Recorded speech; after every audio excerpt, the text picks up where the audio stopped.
నమస్కారం VVB9 news కి స్వాగతం. హెడ్లైన్స్ చూద్దాం. తెలంగాణలో పోలింగ్ సమయం మరో గంట పొడిగింపు.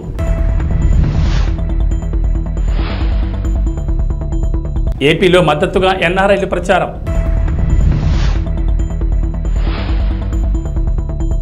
ఏపీ తెలంగాణలో 46 డిగ్రీలు దాటిన ఉష్ణోగ్రతలు.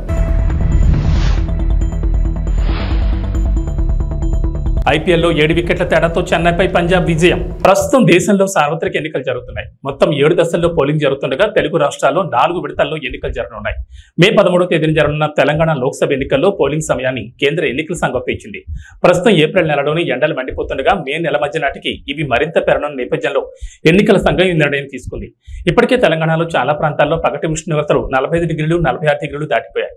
ఠారెత్తిస్తున్న ఎండల నేపథ్యంలో ఓటు వేసేందుకు ప్రజలు పోలింగ్ బూత్లకు రావడానికి ఆసక్తి చూపరని, ఓటింగ్ శాతం తగ్గుతుందని భావించిన కేంద్ర ఎన్నికల సంఘం పోలింగ్ సమయం వైపుపై కీలక నిర్ణయం తీసుకుంది.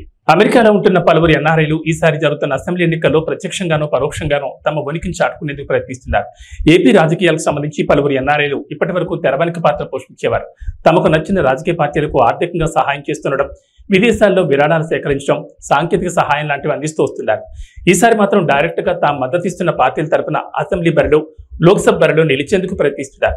మరోవైపు వైసీపీ, టీడీపీలు కూడా గెలుపుకు ప్రాధాన్యం ఇస్తూ ప్రజల్లోకి దూసుకువెళ్తున్న ఎన్ఆర్ఐలను తమ గెలుపు కోసం ఉపయోగించుకుంటున్నాయి. తెలుగుదేశం పార్టీ ఒక అడుగు ముందుకు వేసి ఇప్పటికే విడుదల చేసిన తొలి జాబితాలో 2 ఎన్ఆర్ఐలకు టికెట్లు ఇస్తున్నట్లు ప్రకటించింది. కాగా వైసీపీ తరపున 4 టికెట్లు ఆశిస్తున్నట్లు వార్త. అలాగే జనసేన నుంచి కూడా ప్రయత్నాలు సాగుతున్నాయి. వార్తలు ఉన్నప్పటికీ ఈ విషయమై స్పష్టత రాలేదు. తెలుగు రాష్ట్రాల్లో భానుడి భగభగలు కొనసాగుతున్నాయి. గతంలో ఎన్నడూ లేని విధంగా రికార్డు ఉష్ణోగ్రతలు నమోదవుతున్నాయి. పలు జిల్లాలు నిప్పుల కొలిమిని తలపిస్తున్నాయి. ఎన్నడూ లేనంతగా రికార్డు స్థాయిలో గరిష్ట ఉష్ణోగ్రతలు నమోదవుతున్నాయి. ఇప్పటికే 46 డిగ్రీలు దాటిన ఉష్ణోగ్రతలు మరో 4 రోజుల్లో 49కి చేరొచ్చని వాతావరణ శాఖ అధికారులు అంచనా వేస్తున్నారు. ఈ నెలాఖరు వరకు వడగాల్పుల తీవ్రత కొనసాగుతుందని హెచ్చరిస్తున్నారు. రికార్డు స్థాయిలో ఏపీలో ఎండలు రికార్డు స్థాయిలో నమోదవుతున్నాయి. రోజు రోజుకి ఉష్ణోగ్రతలు పెరిగిపోతుండటంతో ప్రజలు బెంబేలెత్తిపోతున్నారు. మధ్యాహ్నం బయటకు రావాలంటే జంకిపోతున్నారు.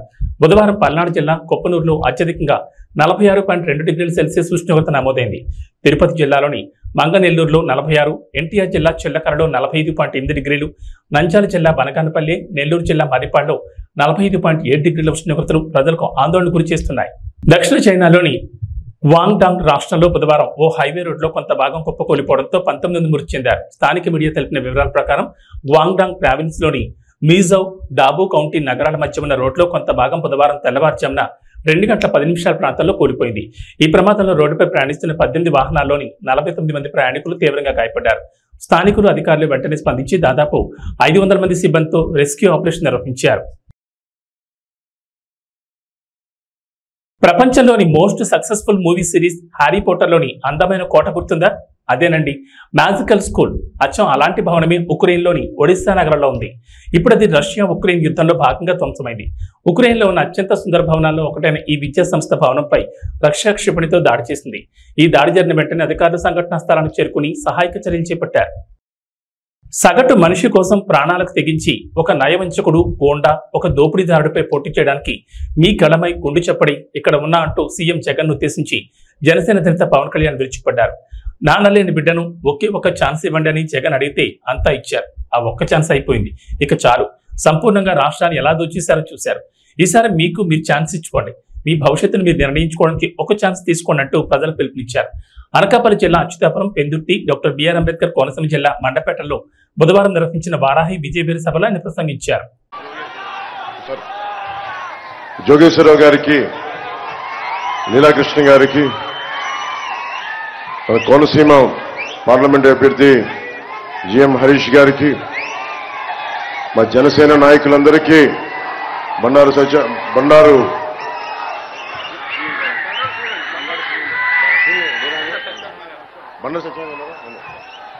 సత్యానంద్ గారి, బండారు శ్రీనివాస్ గారికి, ప్రతి ఒక్కరికి పేరు పేరున నా హృదయపూర్వక నమస్కారాలు. నాకు మండపేట చాలా గుండెలో చాలా పదిలమైన స్థానం. నాకు మండపేట నియోజకవర్గం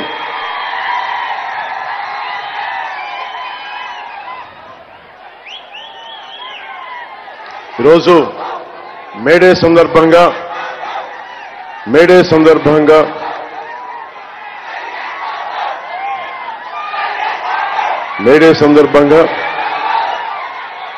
కార్మికులకి, భవన నిర్మాణ కార్మికులకి, అసంఘటిత కార్మికులకి, సంఘటిత కార్మికులకి, అన్నం పెట్టే రైతాంగానికి, కష్టపడే ప్రతి ఒక్కరికి మేడే శుభాకాంక్షలు. నివర్ తుఫాన్ నుంచి మొన్న తుఫాన్ల దాకా దాదాపు లక్షల ఎకరాల్లో నష్టం వచ్చిన రైతాంగానికి, గిట్టుబాటు ధర లేని రైతాంగానికి, మద్దతు ధర లేని రైతాంగానికి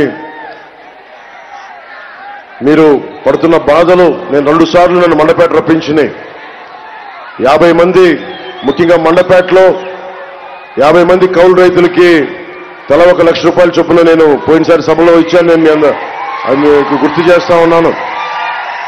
ఈ మేడే సందర్భంగా ఒకటే తెలియజేసుకున్నా, అన్నం పెట్టే రైతు లేకపోతే మనం లేం. మన కోసం ఒళ్ళు వంచి చేసే శ్రామికులకి వాళ్ళు లేకపోతే సమాజం లేదు.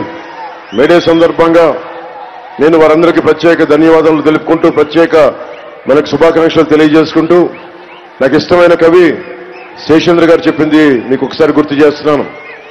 నేను భూములు ఎందుకు దున్నుతున్నానో తెలియదు, డ్యాములు ఎందుకు కడుతున్నానో తెలియదు, నా బ్రతుకొక సున్నా కానీ నడుస్తున్నా.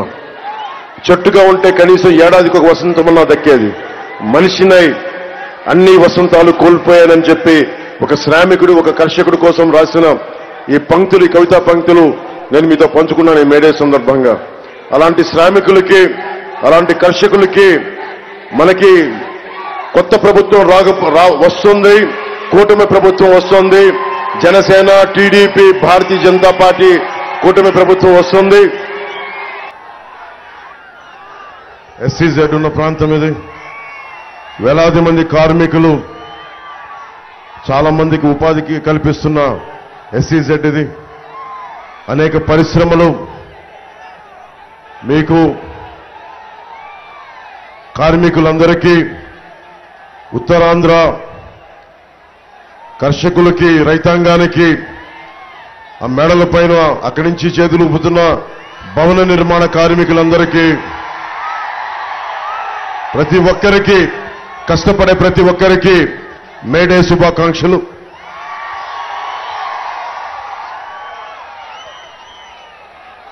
నువ్వేమో నా ప్రాణం అని చెప్తున్నావు, మీరు నా ప్రాణం అని చెప్తున్నావు.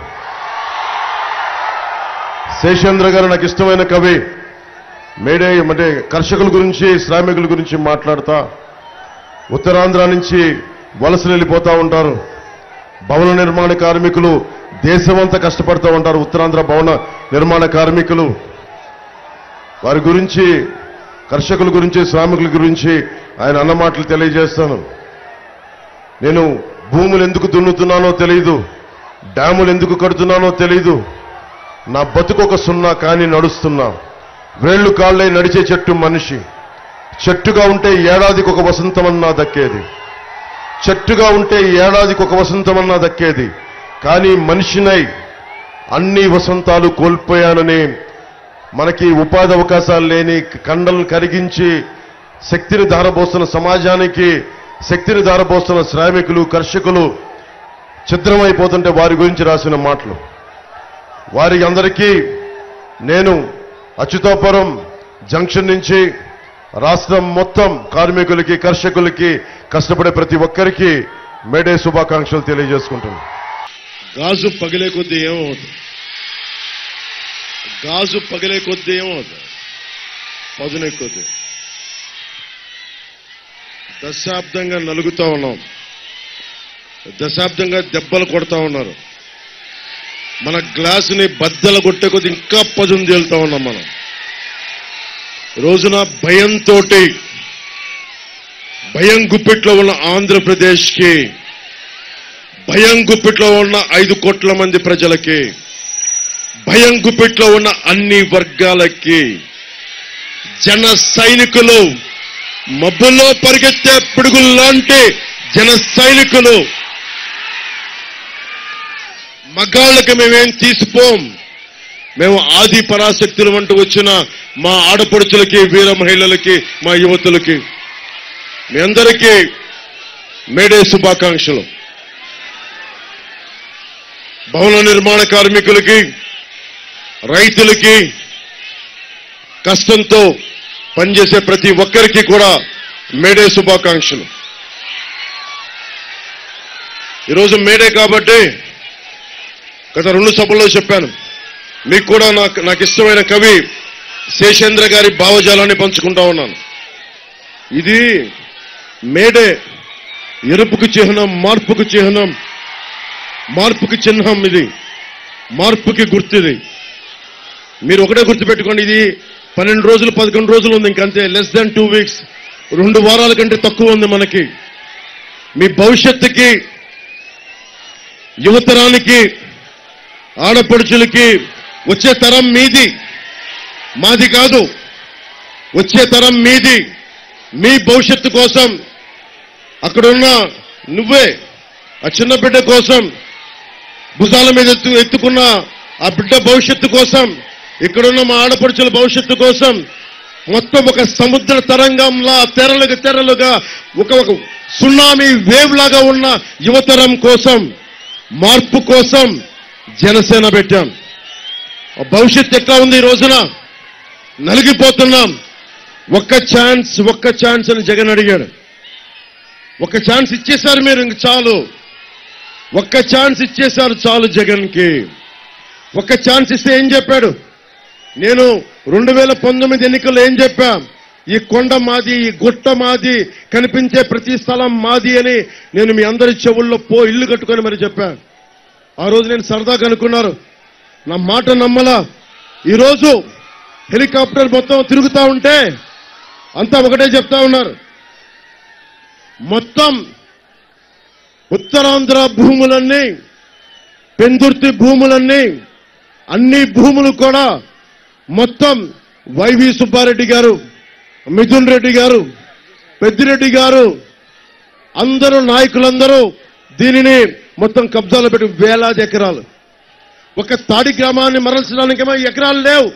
ఇక్కడ పుట్టారు, ఇక్కడ పెరిగారు, ఇక్కడ కన్నీళ్లు, కష్టాలు. ఇక్కడ వారికి భూమి లేదు, ఇక్కడ వారికి భూమి లేదు.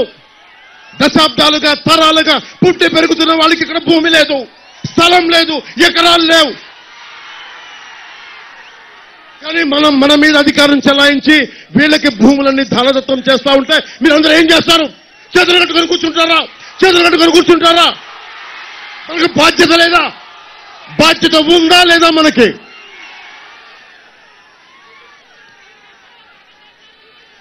వైసీపీ ప్రభుత్వం 3 కబ్జాలు 6 సెటిల్మెంట్లతో ఉంది. వైసీపీ ప్రభుత్వం 3 కబ్జాలు 6 సెటిల్మెంట్లు. ఏ మూలకెళ్ళు ఇదే మాట. అన్న మా ఆస్తులు దోచేశారన్నా, జనవాణి కార్యక్రమంకి వెళ్తే మా పంచగ్రామాల సమస్య కుదరదు, కానీ ఇన్ని వేల మంది పనున్న పంచగ్రామాలకి కుదరదు, కానీ సింహాద్రి అప్పన్న భూముల మటుకు ప్రైవేట్ వ్యక్తులకి దానదత్తం చేస్తారు. ఎవరో మాట్లాడతారు ఇది? ఒక్క పంచకల రమేష్ గారు మాట్లాడలేరు, ఇది సీఎం రమేష్ గారు మాట్లాడలేరు. మీరు రోడ్ల మీదకొచ్చి చొక్కా పట్టుకొని నిలదీయకపోతే, మార్పు కోసం మీరు ముందుండి నడిపించకపోతే, ఎరుపు జెండాలు ఎన్ని తువ్వాళ్ళు ఎన్ని ఇసిరేసినా ప్రయోజనం లేదు. నిలబడాలి, పోరాటం చెయ్యాలి.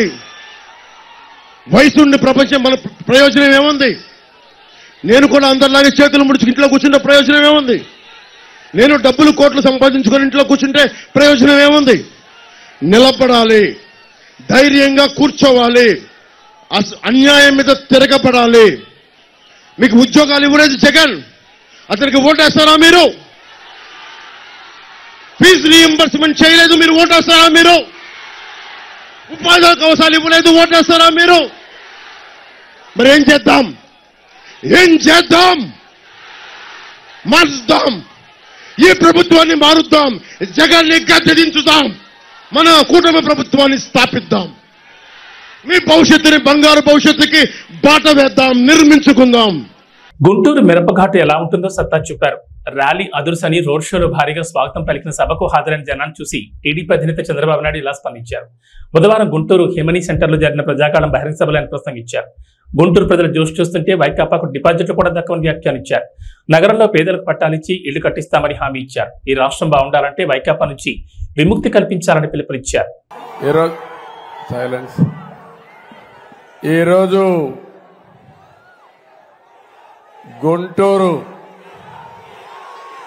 గుంటూరు మిరప ఏంటో, మీ సత్తా ఏంటో చూపించారు, అవునా కాదా అని అడుగుతున్నా. ఈరోజు గుంటూరు ర్యాలీ అదర్స్ మనుషులు వస్తారు కానీ మీ జోష్ చూస్తే మాత్రం ఇప్పటి కూడా నాకు అర్థం కాలేదు ఎక్కడి నుంచి వచ్చింది ఈ జోష్ అని. తమిళలో 5 సంవత్సరాల్లో మీ అందరూ పడిన బాధలు, మీ ఇబ్బందులు, భవిష్యత్తు మీద ఉండే మీ బెంగ అన్ని కలిపి ఈరోజు పిల్ల జల్లా అందరూ కూడా రోడ్డు మీదకి వచ్చేశారు. నా జీవితంలో ఎప్పుడు చూడలేదు చిన్న పిల్లలు వాళ్ళకి ఎల్లో బట్టలేసి తండ్రి భుజాల మీద ఎక్కించుకొని ఒక జెండా కూడా ఇచ్చి ఊపుతూ చంద్రన్న ఈ బిడ్డల బాధ్యత మీదే అని అన్నప్పుడు ఆ నమ్మకానికి నా జీవితం ధన్యమైపోయింది. ఏ నాయకుడైనా బతికేది నమ్మకం కోసమే బతుకుతాం, అవునా కాదా అని మిమ్మల్ని అడుగుతున్నా. ఏదైనా సంపాదించచ్చు కానీ నమ్మకాన్ని పోతే ఆ నాయకుడు మళ్లీ మనుగడ సాధించలేరు. యువత చూశాను ఈరోజు మీ యొక్క ఉత్సాహం చూస్తా ఉంటే ఆకాశానికి ఎగురుతున్నారు మీరందరూ. ఇకపోతే మా ఆడబిడ్డలు చూశాను, మగవాళ్లేనా మేమేం తక్కువ అని ఆడబిడ్డలైతే రోడ్డు మీదకి వచ్చిన విధానం చూస్తే జెండా పెట్టుకుని మగవారితో సమానంగా పోటీ పడి నడిచారంటే నాకు అనిపిస్తుంది చూసిన తర్వాత ఈ సైకో పార్టీకి డిపాజిట్లు కూడా రావు.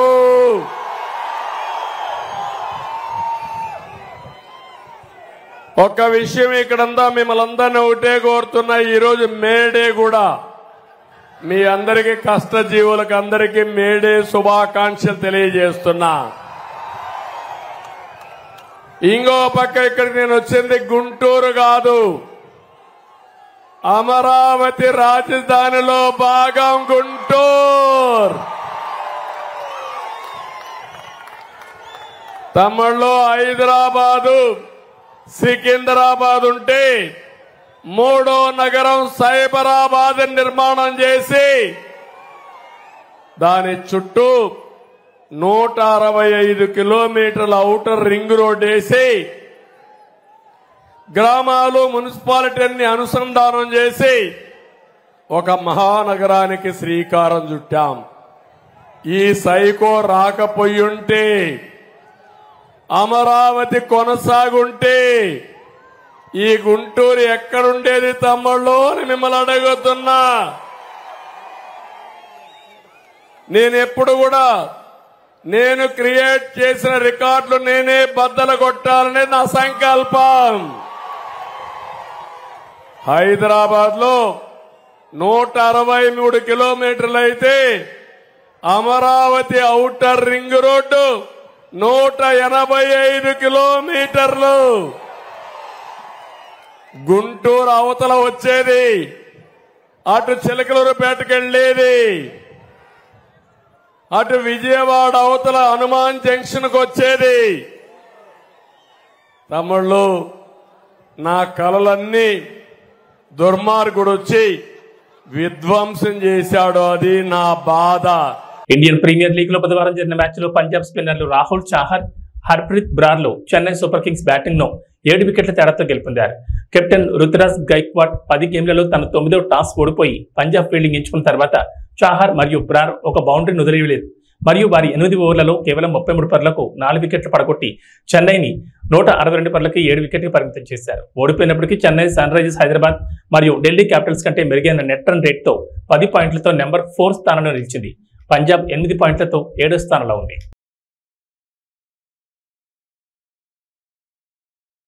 ఇవి బులెటిన్ విశేషాలు. నమస్కారం.